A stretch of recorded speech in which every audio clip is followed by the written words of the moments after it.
and then even then, it's not. It's just beginning. Because once we get to the other side and we look at it from an eternal perspective, we're going to be like, oh, yeah, that's what he was doing. Oh, wow. Check it out. That's why that happened. And that's why that didn't happen. Right. But Lord, I wanted that so bad. Yeah, but look at what would have happened if you... Right. See, we can... I'm getting older, so, when you get older, apparently you repeat yourself. So I'm starting to do that now. I see it. You do it when you're younger too. Right. And so the thing is, I'm looking at this curtain that you would peel back on a theater, and peeling it back, and just sometimes I look at it and God's like, I'm just going to show you a little bit here. And what happens is, I'll pray about something, it won't come to pass, and I'll be like, yeah, I remember that. Like, why did that? Oh yeah, wow, if that did, oh my goodness, what would have happened? But yet I thought that he forgot me. No, he didn't. He says, I know better for you, because I see the bigger picture.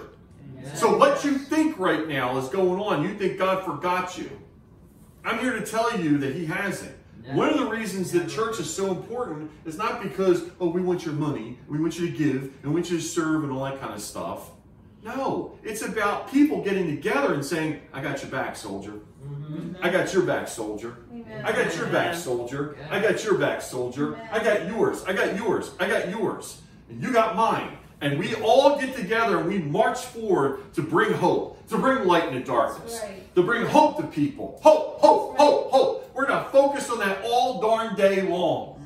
Hope. Because if people don't have hope, that's what you see out there. That's right. Nothing if you don't have hope. You see darkness.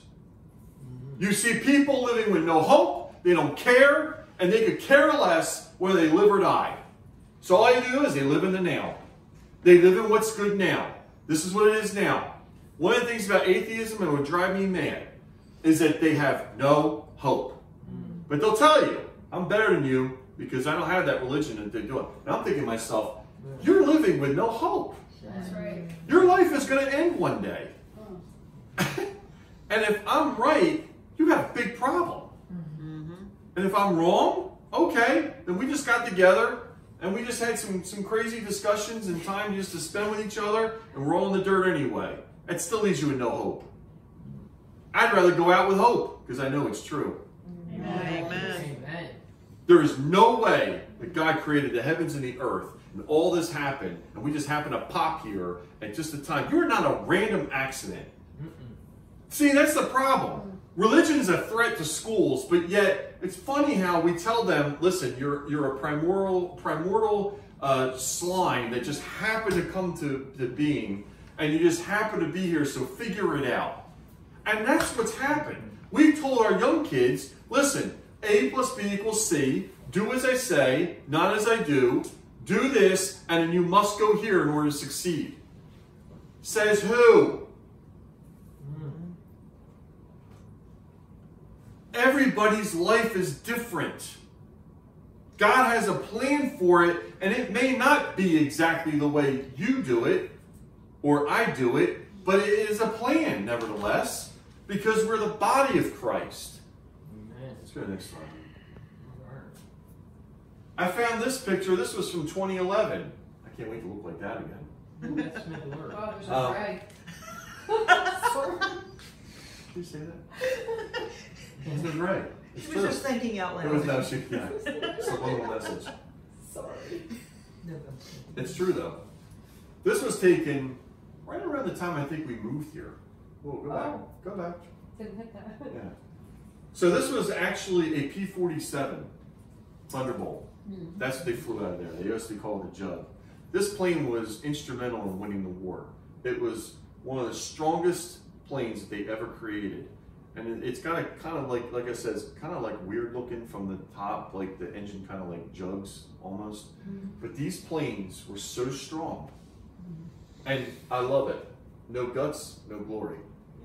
See, this is what it takes to win at life.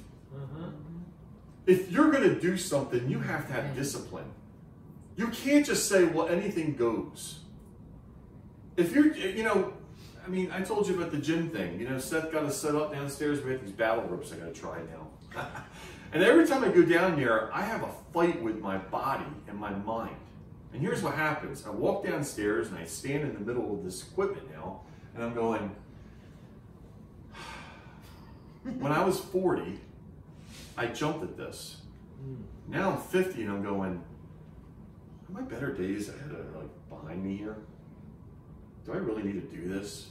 I mean, after all, I've been happily married now for almost 22 years. We're okay. What do you do this for? I'm all right now.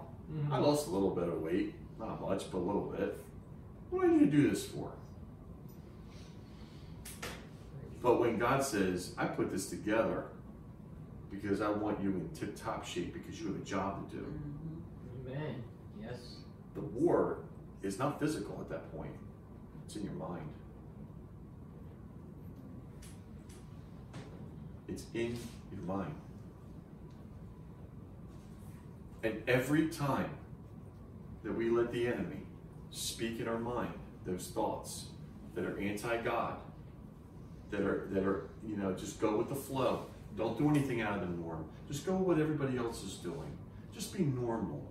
Just do the way, you know, just like everybody else is doing. Yeah, and you'll fall the same way everyone else is doing. Yeah. But when you stand up and stand out, you're going to take hits. You're going to get smacked around. It's not an if, it's it will. But as you do that, you'll have people start to lead behind you. Because they're going to follow you and they're going to say, I want some of what he's got or she's got. I want some of that. And not only that, but I'm also going to tell other people that. And I'm also going to show them that. And I'm going to mentor them that. And that is Jesus. Amen. And if we're going to change not only a city, but change the world, it has got to start from the ground up. It's got to be a movement that comes from up. From up, not top down. It can go top down, but it really needs to be bottom up. And that's what Jesus did. He did both. He did top down because he's God, and he did bottom up because he came as a great servant. He's the only one to pull that off. So yeah, I guess my gray days are here to stay, unless I do something about it. But this plane said, no guts, no glory. It was in the war. It's now retired. And actually, I think that picture is up on our City Hall building of the M34. There's a significance to that number. It means it was in Millville. Let's go to the last slide, honey. Hold on, did you take a picture? Okay. Yeah. So here's the whole thing in a nutshell. Keep moving forward.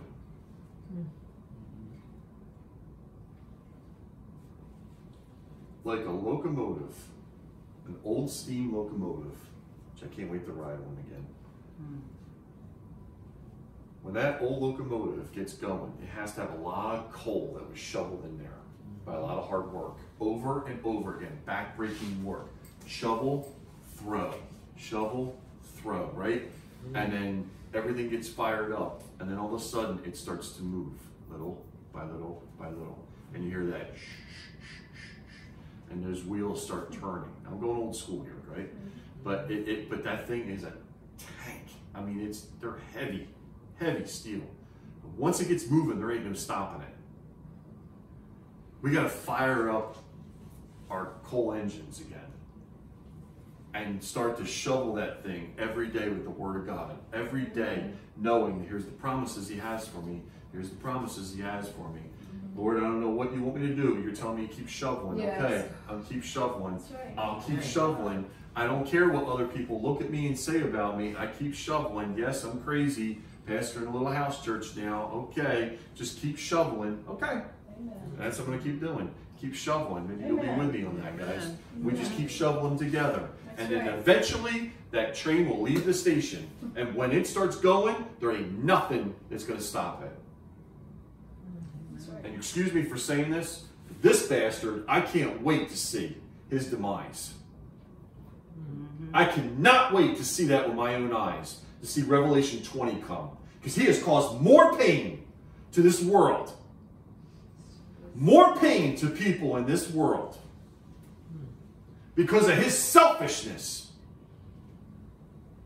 The death and destruction that he has subtly just kind of convinced people to do to one another. You want to know what the problem is? It's sin because of him. But Adam and Eve don't get a free pass on this because they listen to him. So every time we hear these voices, this voice that says, no, just don't listen to him. He doesn't know what he's doing. You just do your own thing. Do whatever is good for you. Do whatever feels good for you. Just do it. No big deal. It's all about you. And if they don't take care of you, then you need to go somewhere else or whatever. There's your voice. But when Jesus says, come on, man, I'm with you, one more step. The word says that he could not carry his cross all the way. He could not carry that thing all the way without help. They brought in help. The Son of God couldn't do it by himself. Now, it doesn't mean he needs us. But in the flesh, there was all kinds of things he was trying to show us with this. That when you think because you're God, you can do this, but I can't, he's saying, guess again. I went through it. You can't tell me that I don't know what you're going through. Because I went through it. That's what he's saying in this picture. This picture was amazing. I had to have it because it was him reading the scrolls one day of Isaiah, and then he had this. But I wanted this to be shown. Because this, right here, that's us, that's him. You say, come on. Come on. Come on. You want to give up? Come on, one more step. One more rep. One more step. One more half step. Quarter step. One more time. Yes, Lord. And you're there. And many people in the faith give up. And I was one of them. I flip a coin every day of whether I wanted to give up or not. You can't lead your life that way. And you can't lead a church that way or a ministry because people will be like, I don't know what he's doing, so let's just not be there. And a lot of people have done that, and I'm not mad, but that has happened. And it's my fault. But I'm telling you today that you feel like you're here. You feel like you're here. He's saying you got one more step in you. One more step in you. One more time. One more time. And this one's saying, no you don't. Satan. It was a picture from the movie.